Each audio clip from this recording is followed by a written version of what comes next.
Well, Rebecca, welcome to the Disenfranchised. Thank you for joining us. How are you today? Oh, I'm really excited to be here, Ed. Yeah, thank you for having me on.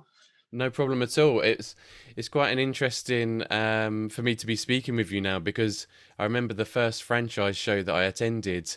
You were there with your leopard print outfit on, and you couldn't miss you. Is interesting, and I did wonder what is this franchising world I've got myself into in many ways. So I'm really happy to be speaking with you today. But to get us started, like with everybody, I just wanted to find out in your career, what was your first job? Aha. I was thinking my first job was when I worked for a fruit farm, but that was my Saturday job, not my proper job. So yeah, my first proper job, I did a business studies degree, and then I went to work for a sock retailer. And people may remember them. They were called Burlington socks, and they were Argyle ones, so crisscross ones, the little gold stud. And they were based in central London. I was really excited because they were off Oxford Street, so there was lots of activity. And I was the office administrator, I think, I.e. body, and I'd be often having to hot put it to M&S to buy my boss her almond croissant in the morning. But it was a wonderful opportunity to get my retail experience in place from the supply side, because with my business studies degree, I worked for M&S and Sainsbury's looking at retail buying. So to then work for a supplier was a really interesting opportunity, and I did that for a year. And then I realised I really wanted to get back into the retail buying world, and then I got a job for Superdrug after that, their head office. Fantastic. So, buying then, I know that's a big part of your career. Is it something you always wanted to do, and what did you enjoy about that role as a procurement professional? Yeah, I loved the whole customer journey. So I did, in my business studies degree, in the first year, I was sort of really aware of actually it's all about what the customer wants and how you interpret that. So actually doing my placements at M&S and Sainsbury's gave me that insider sort of knowledge. And then it was like, right, what kind of retailer do I want to work for? And Superdrug really appealed to me, being on the high street, and it was working within their cosmetics sort of division. So what girl doesn't like a few cosmetics? And actually at that time, we're talking sort of mid to late 90s, budgets were sort of endless. We go, competitor shopping in Paris, and it was a wonderful opportunity to be part of something really energetic and working with some amazing brands as well. And I met my husband there, so even better. Excellent. Yeah, I guess it's quite an exciting environment to be in with, like you say, all the big brands around that you recognise and getting to see the Mm. new products out on the market maybe before some other people. So yeah, I can see Oh, how it. yeah, that was very popular, as you can imagine. Lots of samples flying around, and actually, I've got friends that still say they always remember me stocking them up with various cosmetics and things. So yeah, like you say, seeing things ahead of them going out to market was always really exciting as And well. And then Sainsbury's was a little bit more, not quite as free as Superdrug. You can imagine that every business has a sort of slightly different sort of in working environment. So it was good to sort of compare the two and sort of see what I preferred in terms of communication, how your team were treated, and actually your exposure to the different brands was interesting as well. fantastic. So how long were you working as a buyer for? So I did that for 3 or 4 years, and then I had my first child. So actually, although in my head I sort of think I had this corporate career that spanned years, actually wasn't that huge in the grand scheme of things. But actually, it was so important for me in my sort of learning and understanding about customers and things. So did that first, and then I ended up having an 8 year career break while I had our 3 children. But during that, I did do a counselling foundation course just for a year, which again was really interesting in terms of how you communicate together, types of questions to ask. So all of these things sort of add to your experience, don't they? Rather than sort of take things away. Yeah, exactly. So you were studying whilst you brought up the children at the same time, Yes, right? I did. I had my first daughter, and then when she was one, she went to nursery, and I did the college bit. And again, that was fascinating who I met on there, all different people from different walks of life, and lovely for me to do something local. So I live in Guildford in Surrey. So when I was working for Sainsbury's, that was in London. So then I was able to do something more local, and it was interesting. And then I did a little bit of voluntary work while the girls were growing up. So it was like a preschool chair for the preschool. So I had to be on the committee and thank the teachers and do fundraising and things like that. So yeah, lots of different sort of compartments that have led to what I'm doing now, and I find that really interesting when you look back. and sort of seen, and everything adds to your overall view of things, doesn't it, rather than hinder it.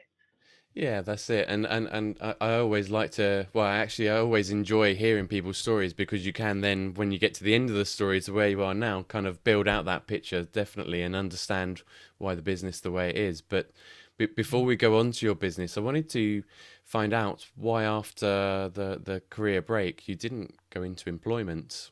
You know, you then decided to set up your own business, I think. Is that right?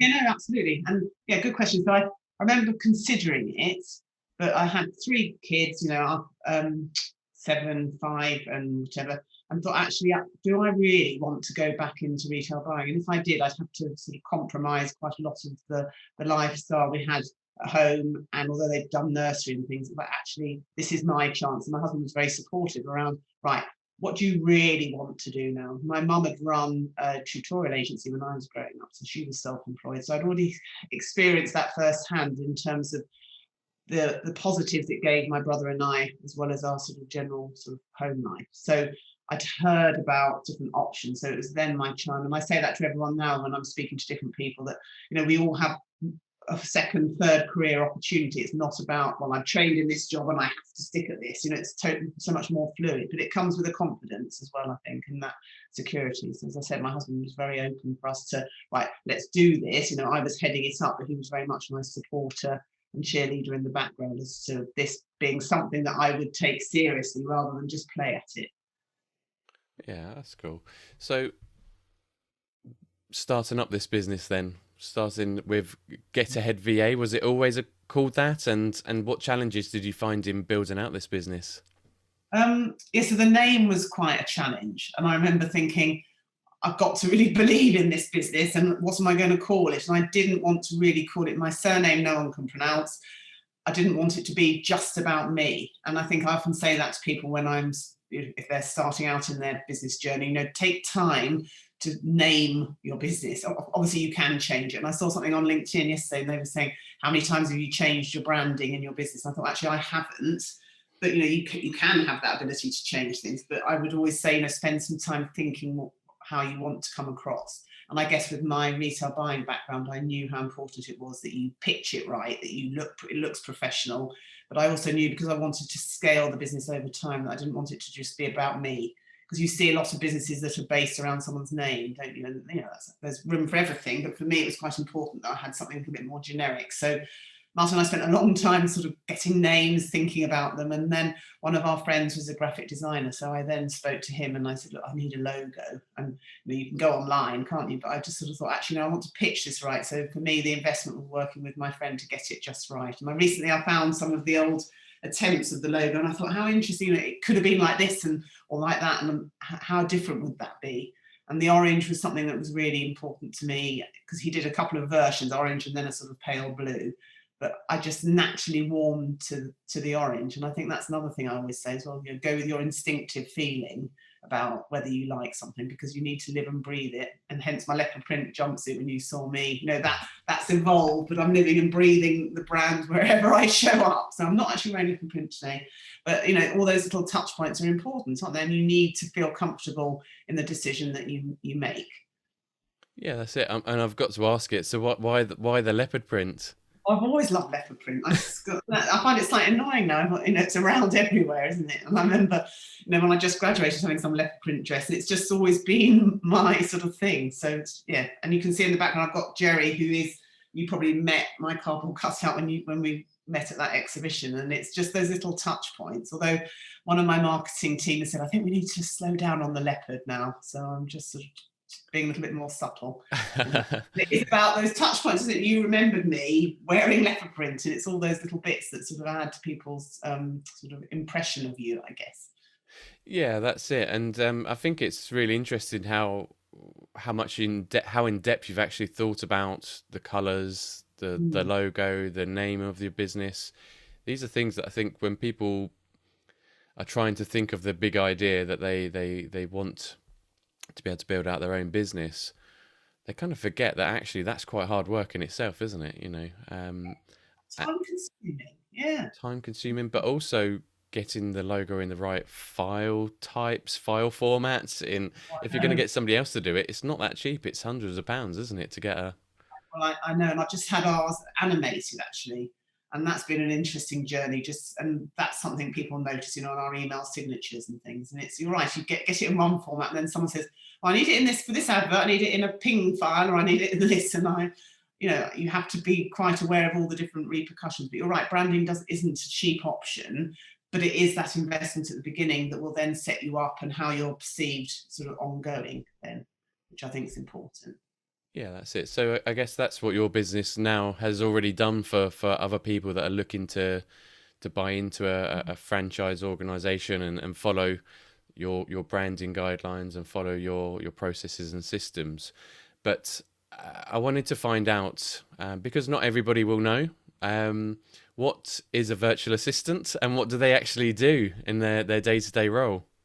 Oh, $1 million question. Yes. So when we launched, we were Get Ahead Your Virtual Assistant, and we've morphed now into Your Virtual Agency because we offer a sort of slightly broader breadth of support. But a virtual assistant can be anyone, they're remote basically, so they support the client. And in our case, our clients are the busy business owner that is either starting out with a really strong vision of what they need to do, or they've perhaps been in business for a number of years, are looking at getting help in, but have realised actually employing somebody can be more costly and sometimes more hassle than is needed. So they will utilise one of our team members to come in and provide the expertise that they need at the time. So the virtual assistant could be admin based, so diary management, PA support, right through to proofreading, writing some blogs, social media. So it's quite a generic term, but we're moving slightly more towards virtual specialist or expert now, because I think sometimes the term VA can perhaps slot somebody into a rather narrow box. And I'm also aware, we're recording this in March 2021. Over the last year, lots have shifted and people have been made redundant, furloughed, and there seems to be a flood of people joining the marketplace as VAs, which is great for us because it's broadening and creating more awareness around remote support. But it is quite a generic term, so we're trying to sort of change it slightly. But ultimately, it's someone that doesn't sit in an office with the client. They're remote and they slot in and do the support that's needed as and when the client needs it. And we've always charged on a per minute basis, which gives our clients that flexibility, and they can dip in and out because we're all totally aware that workflows can go in a real cycle, and you don't want a client to feel sort of claustrophobic and committed to too much time if it's not needed. Yeah, I think it makes sense. When you were saying proofreading there, I was thinking I'm not sure if I need a full-time proofreader or anything like that, or the companies I work for don't necessarily need one, but actually charging by minute makes sense now, because you can say, right, could you do this document, and it's going to take 30 minutes to proofread maybe. Well, that's fantastic, but I'm guessing Yes. there's some very long documents out there as well that you guys. There are, but it's that whole bit around, if you as a business owner really think about all the different types of work that you get involved with, it's not always the best use of your time to be doing some things that, we often say, we run various webinars, and we often say, as a business owner, what's your hourly rate? And if you're being brutally honest, what is your hourly rate? You wouldn't pay someone that hourly rate to do some of the more basic things that are needed in the workplace. So it's just sort of being brave, I guess, and letting go of some things. And that's often something some people find hard. It's like, well, I've grown this baby and it's my business, and how can anyone possibly know what to do? And I think that it's an interesting one, and that's where we sort of pitch ourselves as we do it all the time. We know the right questions to ask, and we're not worried if you haven't got huge amounts of work. It's just having that relationship with someone that you trust. Sure. So what types of companies do you tend to work with then? Are they large corporates, or do you help startups as well?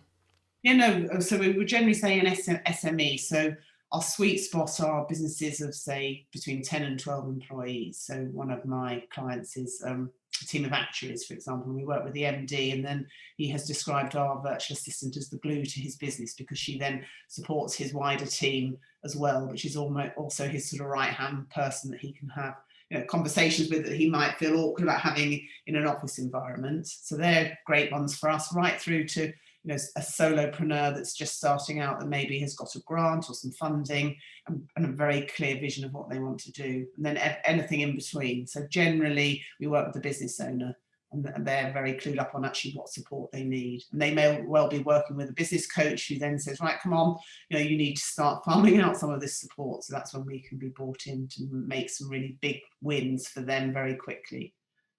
Fantastic. So, you've written a book as well as part of your business and what you're doing in your life in building out this brand. And as reading through some of the chapters, and when you mentioned earlier that you had a degree in, or you were studying towards a psychology degree, it made sense, because actually in your book you talk quite a bit about the psychology, I guess, behind being a business owner. So first of all, I wanted to find out what the inspiration for the book was, and then second of all, why go into that kind of detail rather than sticking to just kind of business facts and talking about processes and systems. Yeah, no, interesting. So I do a vision board every year. I certainly have for the last couple of years. So sort of mapping out where I want my year to be. And obviously with the pandemic, it hasn't quite necessarily ticked all those boxes, but the book formed that a couple of years ago. And I thought, actually, if I'm being brutally honest, I'd love to write a book. So then I know how well I work, and that's when I work with a coach or work with someone where we sort of agree the format. So I'd been recommended a book coach. So I work with Alexa Whitten, and we sort of structured the book together. So I said, look, do you think I've got a book in me? I feel like I have. And then we talked around actually how we could use that as a marketing tool. So initially, the book was about how I can promote our franchise opportunity. And I use it a lot now when someone shows an interest in the franchise. I'll say, look, here's my book, please read it, and then you'll get a sort of a better sense. And it's been really useful. I've had a couple of people that have said, oh, I've read the book and I now understand so much more about it. Actually, it's not for me, but I've really appreciated reading it. And then others have said, oh, this is perfect. It's really boosted up the sort of giving them a clearer idea of what we're about. But Alexa and I agreed that we didn't want to just sort of write about, this is the process of running my franchise, so that's pretty boring. So I wanted to flesh it out a little bit around, the psychology for why you might want to set up a business, your mindset, what you need in terms of this skill set in order to then sort of move into it. And I've had feedback from people that have said, although the franchise isn't something they would even be considering, they've really enjoyed reading the books. It's given them that value piece in terms of how to look at things in a slightly different way. So I do feel I probably would like to do another book that's sort of probably more general around business skills, setting up your own business. But for me at the moment, this is a great lead generator. And as soon as we can get back out, I'm going to be at the International Franchise Show in October. I'll take the book with me. And again, it will be useful to sort of share that with people, and they can sort of go through it and understand a little bit more about what we're like. And I wanted to bring case studies and things into it to bring it alive a little bit more, rather than it to be just sort of words on a page.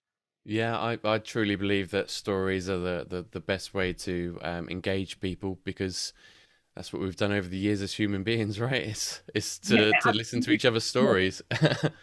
No, quite. They're much more memorable, aren't they, then, and real. I wanted it to be a real life sort of scenario rather than just something that I put down on paper.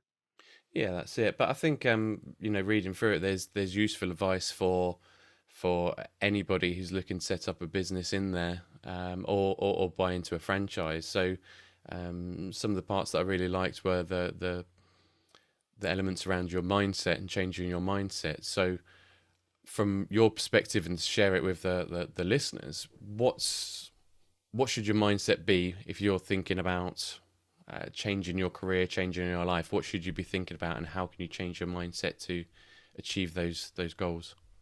So it's about having much more of an open mindset, and I think being clear initially as to what you want to do, but actually doing the research and speaking to people as well and taking their advice on board. Because I think sometimes you can think it's going to be the answer to your prayers, but actually if you really are honest deep down into how you personally operate, you may find, and I've got a number of friends that have said, there's no way I could ever set up on my own and do that. I don't have a confidence, or I need the security of being part of something bigger. So it's about making sure that the mindset matches actually the decision that you make, and the formulating, I guess, why you want the business and what you want it to look like and how you see it. So for me, it was always about being something bigger and scaling to be something bigger, not just me. And then I've got other friends and connections that said, I want to set up on my own, so I just want to work on my own for myself and choose my hours and choose who I work with. So it's that honesty piece I think is really important. Yeah, certainly. And in terms of, you said open mindset there. So closed mindset, do you think that sort of individual can still own a business and be successful? Or is that somebody who should really stick to employment because that's going to suit them better? I think it can work, but it's about, and then I guess it's just sort of owning that, isn't it? And thinking, well, this is how I want it to be. And you're clear on your communication style and things as well. And actually, from the very beginning, be clear as to where you see the business going. So always have that sort of 5-year plan. But if it's sort of slightly closed, it's probably, you probably wouldn't be quite so open to networking and meeting lots of different people. But it's sort of, yeah, horses for courses, really, isn't it? And I think networking plays a big part in anyone's sort of business journey. And if you naturally find that hard, then it's about perhaps finding some support that you can get. So, for example, one of my franchisees hadn't done a lot of public speaking, and I need my franchisees to feel comfortable networking, meeting, developing relationships. So I gave them some training then as part of their induction, and they were really grateful for that in terms of how to get their elevator pitch across. And then they realised actually it's a lot easier than it looks. They just need to practice it.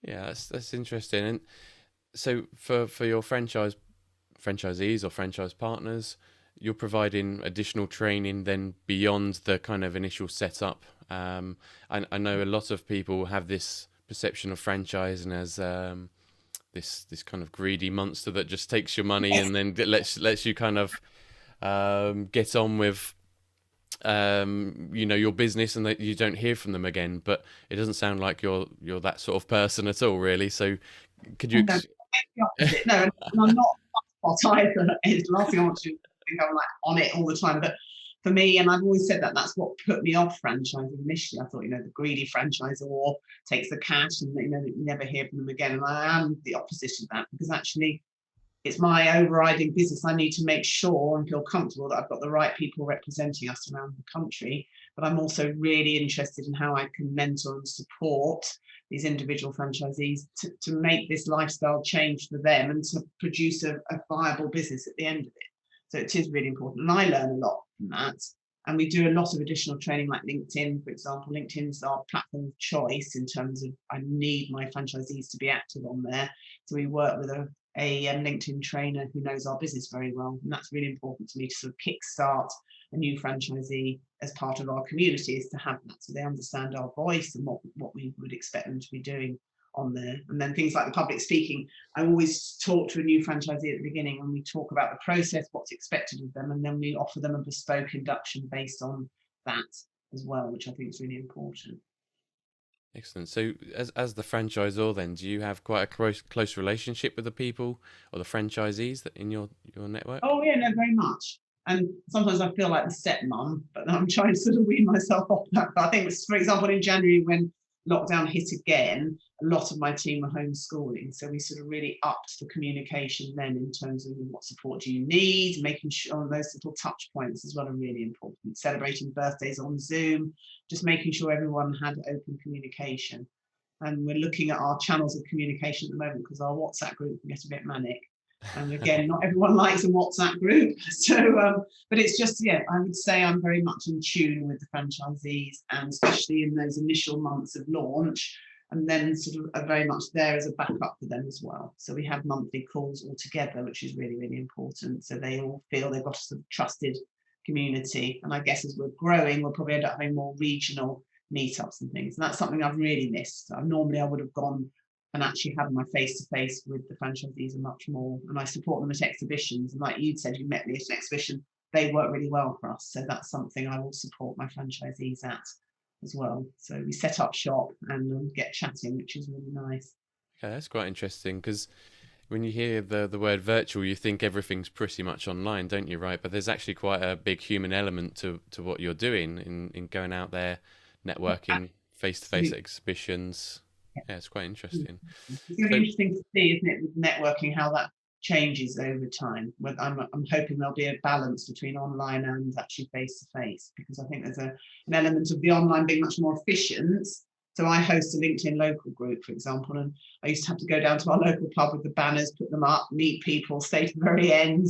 And now actually we've got probably 3 times as many attendees because it's online and it's an hour and a quarter job done, but we get such lovely feedback afterwards. So I think there's room for it both ways, isn't there?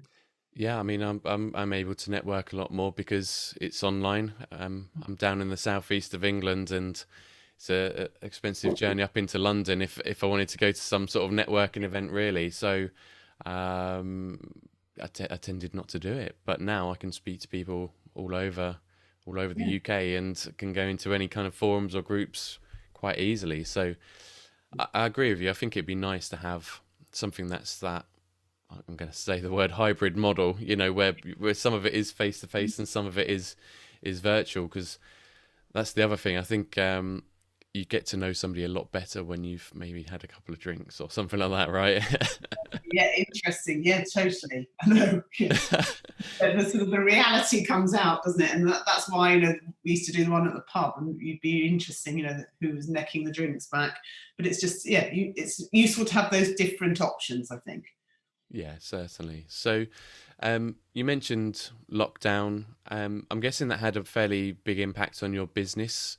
So, what did that impact look like, and how did you cope with the challenges it maybe threw up for you? Yeah, I remember when it first happened, thinking, "Oh my god, how am I going to get any new franchisees? Because I need to meet them face to face. I need to see them." And then also with the business, I was thinking, well, how are clients going to manage who primarily are always in an office? And then how are we going to get new clients? And it was quite sort of daunting for those first couple of weeks, but quickly I went on our local radio, a couple of our local radio stations, talking about actually how to set up at home, because for us, we've been operating remotely for 10 years, but for the majority of everyone else, as we know, they hadn't. So it's quite interesting being able to share our tips like that. And it soon started building momentum. So we were then known as sort of the people that could help and support. So I mentioned earlier our team of actuaries. Well, they had an office in central London, and we supported them and then in their home move and how that was going to be. And then suddenly I noticed that there was a real shift in momentum, and actually hours were creeping back up. And Zoom facilitation is now a brand new service that we've never offered before, but that's being sort of widely taken up. And I even had an inquiry last week from Australia for someone saying, can you support us at our virtual event? So I take that as a real positive in terms of how we've, and like you said, there's hybrid, how we pivoted and become more agile in terms of the support that we've added on. And we've gained a significant number of new clients as a result, who now no longer question, well, how can you support me because you're not in my office? So that's been a big thing for us, and people have appreciated our tips and knowledge sharing. So we were doing a whole bit about, you keep marketing, do it for the long game, and then the whole techniques about, I've got a PDF around apps that are really useful for sharing amongst your team, and people have seemed very hungry for information, haven't they? And that's where we've played a role, and our LinkedIn presence has grown significantly as a result, which is great. Yeah, that's good. So, what would you say is the main tip for somebody working from home then? It is discipline and planning. So, I, like this morning, I had my to-do list that I'd done on Friday night. I was very clear on where I want to spend my time. And actually, I worked with a business coach, and she had got me to sort of plan all the times of the day and then actually allocate tasks at what time I was going to do them. And that's been a real game changer, rather than going, oh my God, I've got this long list and I've got phone calls and I've got something else. It's actually about putting time in your diary to do activities. So that's been a real game changer for me, and certainly for my franchisees, and just sort of monitoring it and tweaking it, but planning. And I've discovered Calendly. I remember thinking, oh, I don't know if I want to commit to an online calendar. Actually, it's been the best thing. And I know you love it. And it's just a great way just to sort of keep things scheduled, isn't it? And I'm no longer offering all these time slots for people to book in my diary and then spending hours juggling that. So yeah, those are Yeah. my top tips. I think you're right. Time management is one of the biggest challenges I would see anybody face within recruitment when I recruited them, because Yes. the role itself isn't too difficult, but managing the multiple tasks that you have at one time, developing clients as well as searching for candidates, and then it seems pretty simple, right? But when you get into it, there's a lot more to it, the marketing and the sales calls and things like that. And I, I, I used to use that approach that you mentioned there. Well, I still do. I don't keep the timings as much as I used to, but yeah, write that list down. Put from 9 until 10, I'm doing this. From this until then, I'm doing that. Yeah, it's great. Do you manage to stick to the times? Um, Quite Almost a lot of the time, but I think I love that feeling. I mean, when you tick things off and think, yes, I've had a really great day, but I've got better at giving myself gaps to do things. And things like the Calendly, I made the stupid mistake of not giving myself any time between meetings. So I used to have to go, really sorry, I've got to go now. I've got the next one. So it's just sort of being a little bit more aware of giving yourself some breaks as well. And then I was listening on the radio earlier this morning, they were saying that 10 minutes of getting out of your desk outside, just a 10-minute walk around the road makes such a difference. And I found that really useful as well, just breaking it up and not feeling obliged to be sitting at my desk at home from 9 till 5 every day. You can feel yourself tensing up, can't you? But Oh, yes, yeah. So again, in your book, I was looking at one particular section which was about commuting, and I can see you've done quite a bit of research to find out some really useful bits of information for people. And one of the ones that really stuck out for me was how commuting can have a negative impact on people's daily lives and well-being. So could you kind of explain some of that, what's in there and what you learned about commuting during your research for the book? Yeah, no, I think I certainly took it from my personal experience of that pressure that you put yourself under to commute. So I would be looking in the school playground and see those poor twitchy parents that were sort of constantly looking at their watch and that impact it had then on the children of saying, actually, I've got to go and get the train. No, I can't do this. And those blockers, and seeing people powering down we live very high up in Guildford, so to get to train station, you've got to go down the hill, and people almost sort of jogging with their trainers on and then shoes in the bag.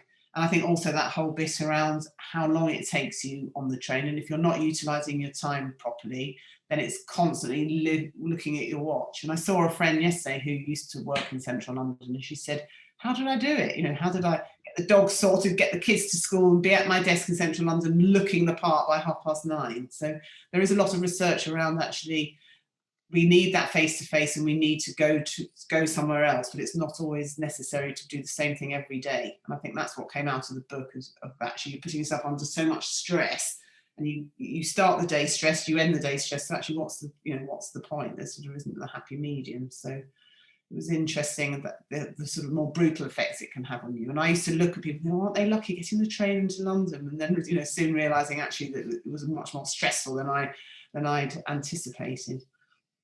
Yeah, I think in my own career, for quite a long time, I only had a 5-minute walk to work, which was quite nice. I could grab a coffee and things. But I did find at one point I was only seeing the high street because I lived at one end of the high street, worked at the other end, and I didn't see much greenery.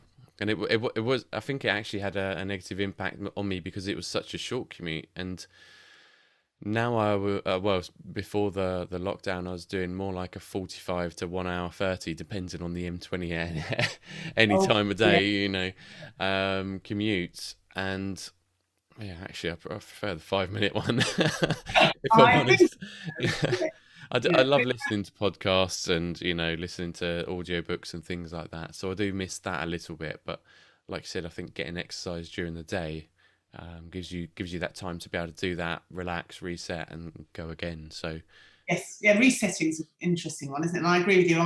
I miss the podcast. I would often drive to a meeting and have something on in the car and be listening to that. So it's how you find the time for yourself. And I think that is sort of booking it in the diary and going out and actually saying, I'm going to go for a walk on my own. Because I think a lot of people would relate to that slight feeling of claustrophobia when you've got everyone else in the house as well as just you. It's not that sort of luxury. I remember last week, everyone had gone out of my house and all I could hear was the fridge making a funny little noise in the kitchen. I thought, oh, how nice. I haven't had just me in the house on my own for such a long time. So carving that space out, which is important. So have you had any inspiring stories that you'll be willing to share from within your career, whether that's as an employee or as a franchisor? I guess if I look at Fiona, who is my franchisee in Leeds, it's been amazing seeing her sort of coming out of her shell and now being sort of known as almost the networking queen of the Leeds area. And she was somebody that met me at an exhibition and she was deflated. She'd been working in a corporate career for numerous years and she just said, I just want to spend more time with my kids. I want to be part of their growing up. And it's been so lovely to see that really coming to the fore. And she's, moved house recently. She said she's just loving that balance. And for me to be able to witness her growing in confidence, doing the dreaded elevator pitch, and now, she's reeling them off, and she's got a lovely group of friends that she's made locally. And that's through just launching herself and getting the support she needed when she needed it, but ultimately being such a great communicator and connector. And it's so lovely for me to see this is her second career, and she's embracing it and loving every minute. And she's a huge advocate of becoming a franchisee, having left a corporate environment where you could say she was very safe and protected, and then suddenly she was out on her own, but she's just made it, and it's amazing. Excellent. That must make you feel pretty proud, actually, that you're having that sort of impact on Really, people's really lives. proud, and I love it. And she is why we're doing, why I set this business up in the first place, in terms of the franchise part of it, was to empower people to really get that work-life balance, and that's really what she's achieved. Fantastic. So, just to wrap things up, then, just wanted to find out from you, what would be your one piece of advice that you would give to anybody thinking about looking at buying a franchise? Somebody who's maybe at a point in their career who they're not sure what they want to do, but they're looking at franchising. What would be your one piece of advice to give to them? Yes, it would be to really research and look at the different opportunities out there, and also to go into it knowing that you're not going to suddenly have the cash on the table in sort of month two. That actually that first year is about really discovering and building momentum and growing something, getting known for what you're doing. So you do need to have your eyes open. It's not a quick fix. And that's ultimately what I say always to my new franchisees. You're in it for the long game. You're buying a 5-year license. Year one is about establishing yourself, getting into the groove, and then really launching it and growing it in year two. Yeah, I think that's a really interesting point, actually. That first year for any business, it's not instant income, is it? Right? No, exactly. And I think that's where it can be quite frustrating when someone has an expectation that it is. And it's all with the franchise, you are given that business in a box, you're learning, it's a tried and tested. So you're immediately in a better position than you would be if you were totally on your own and having to do your own branding, website, all the things that we know take such a lot of time. So there are huge positives to it, but it's being realistic. Yeah, so I guess it's making sure the finances are in place to cope with that first year as well is quite important, isn't it? Take pressure off yourself, and that's certainly the way to do it. Fantastic. But Rebecca, it's been a fantastic conversation. I found it really interesting, and thank you for sharing your book with me. I'll put a link so that people can find you after this conversation. But thank you very much for being on the Disenfranchised, and I hope you have a great day. Oh, thanks, Ed. It's been lovely. Thanks for having me on. Excellent. Thank you.